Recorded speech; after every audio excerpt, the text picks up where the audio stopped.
कभी कभी कुछ चीजें जो हमारे लिए बिल्कुल आम और बेकार से होती है, दूसरों लोगों के लिए वही जान से ज्यादा चीज होती है। ऐसे ही एक चीज का अंदाजा मुझे उस वक्त हुआ जब मैं खुद सऊदी अरब गई और अब की औरतों को खुद ही करते हैं। अपनी आंखों से देखा, मेरे तो होश उड़ गए। मेरा नाम ही ना है।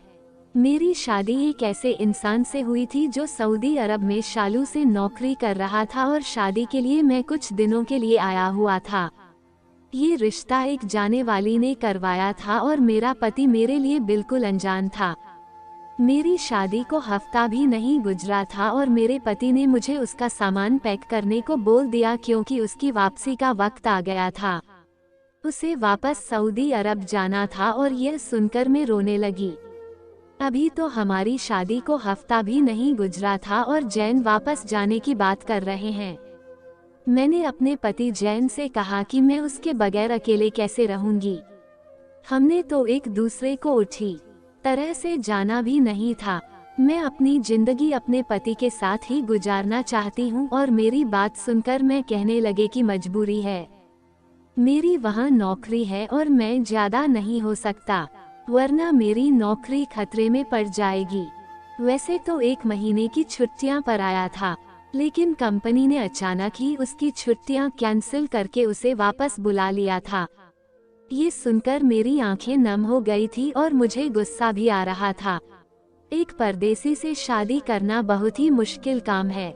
इस बात का एहसास मुझे आज हो रहा था। मुझे सामान बांधने के लिए कहकर जैन बाजार चले गए और कोई 10 किलो से भी ज्यादा फिटकरी खरीद कर लाए और कहने लगे, इसे भी मेरे सामान में रख दो। इतनी सारी फिटकरी देखकर मैं हैरान हो गई और मैंने कहा कि आप वहां जाकर इसका क्या करेंगे? ये तो बहुत सारी है, इसे तो आपके सामान का वजन भी बढ़ जाएगा और ऊपर से पैसे भी भरने पड़ेंगे क्या वहाँ? अभी हमारे इलाके की तरह पानी गंदा आता है। मैंने अपनी समझ के हिसाब से बात की थी क्योंकि मेरी अम्मी हमेशा है पानी के कूलर में फिटकरी डाला करते थे और पानी बिल्कुल साफ हो जाया करता था।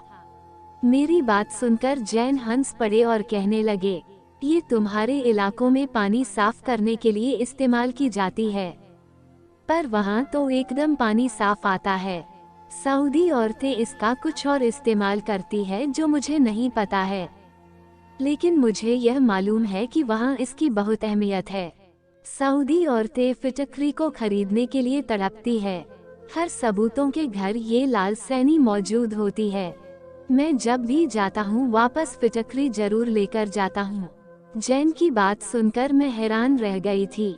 यहाँ तो हर दुकान पर ही फिटकरी आमतौर पर मिल जाती है, लेकिन उस वक्त मेरा मसला फिटकरी नहीं बल्कि जैन की जुदाई थी। मैंने उनके सामान में फिटकरी रखती थी। मैंने रोते हुए उससे कहा, इतनी जल्दी मुमकिन हो सके वो मुझे अपने पास बुला ले। मेरे आंसू रुकने का नाम नहीं ले रहे थे। अभी तो हम दोनों ने अपनी खूबसूरत जिंदगी की शुरुआत की थी और इतनी जल्दी जुदाई का वक्त भी आ गया था। पति के बगैर ससुराल में रहने का सोचकर मुझे परेशानी हो रही थी। मुझे उस तरह रोता हुआ देखकर जैन कहने लगे, तुम ज्यादा परेशान ना हो, वहाँ जाकर मैं तुम्हें बुलाने का इंतजाम कर लूँगा। मैं जानती थी ये सब झूठे बहाने हैं, लेकिन सिखाए आंसू बहाने के मेरे पास और कोई रास्ता नहीं था। मेरी सास ने तो मेरे आंसू को भी ड्रामेबाजी करार कर दिया था। उनका कहना था कि मैं भी तो सालों से अपने बेटे की जुदाई बर्दाश्त कर रही है। शहर जैन मुझे छोड़कर चले गए थे, लेकिन जब भी उनका फोन आता मैं रोज ताल्लुकदार होती। उनकी माँ फोन पर भी उनसे मेरी बेशुमार बुराइयां करती। हम सब बातों से तंग आ गई थी और फिर उन्होंने मुझे एक दिन बताया कि मुझे अपने पास सऊदी अरब बुला रहे हैं। वैसा कार्यवाही कर चुके थे। उन्होंने मुझे कागजात भी भेज दिए थे। ये सुनकर मैं खुश हुई।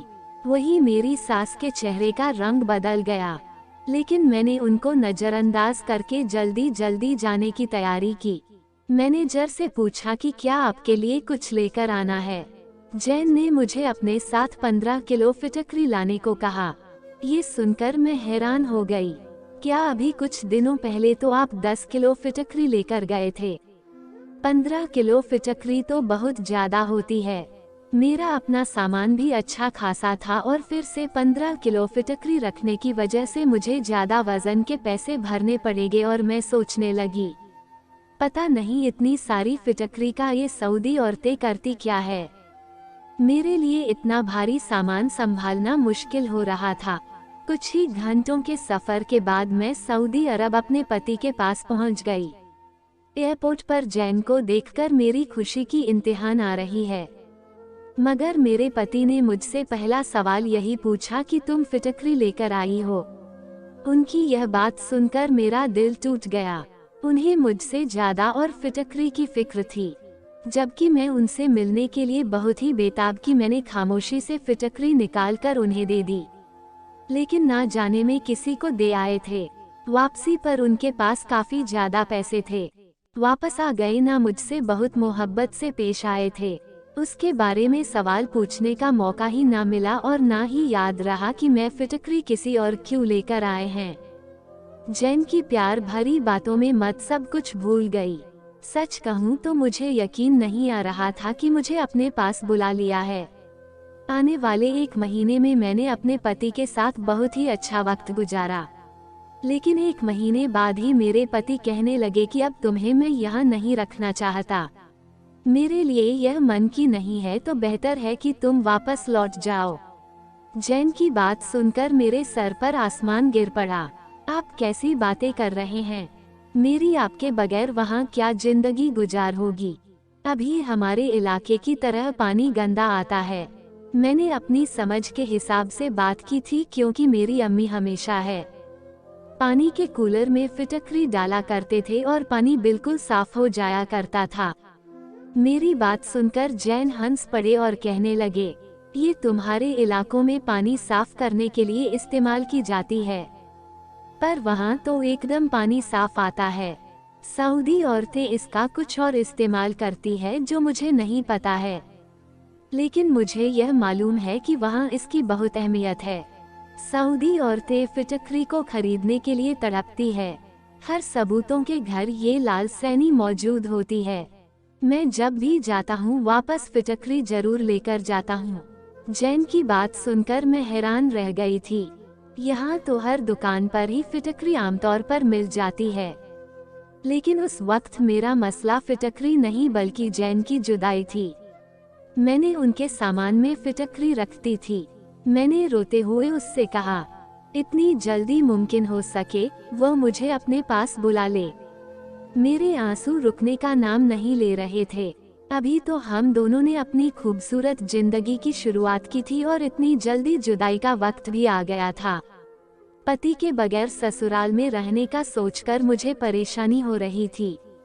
मुझे उस तरह रोता हुआ देखकर जैन कहने लगे, तुम ज्यादा परेशान ना हो, वहाँ जाकर मैं तुम्हें बुलाने का इंतजाम कर लूँगा।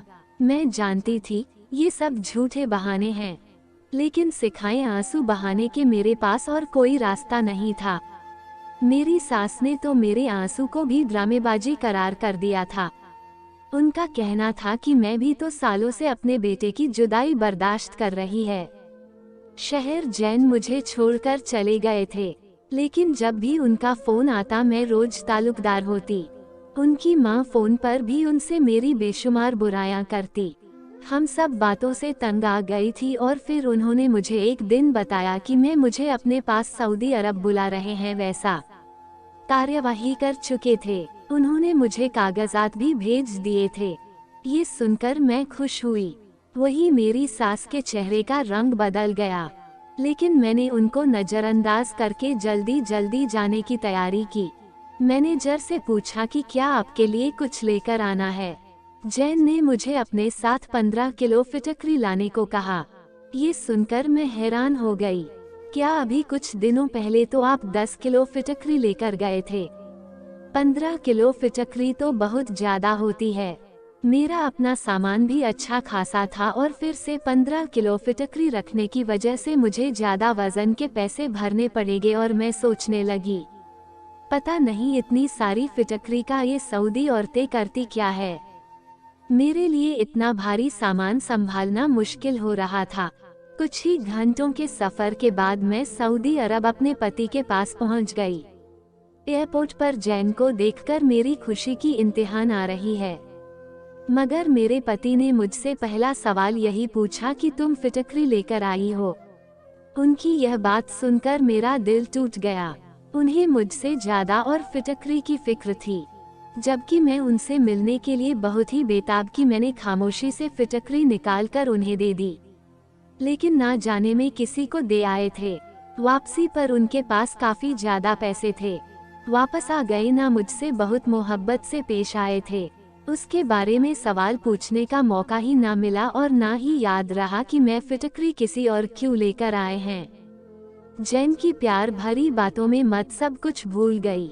सच कहूँ तो मुझे यकीन नहीं आ रहा था कि मुझे अपने पास बुला लिया है।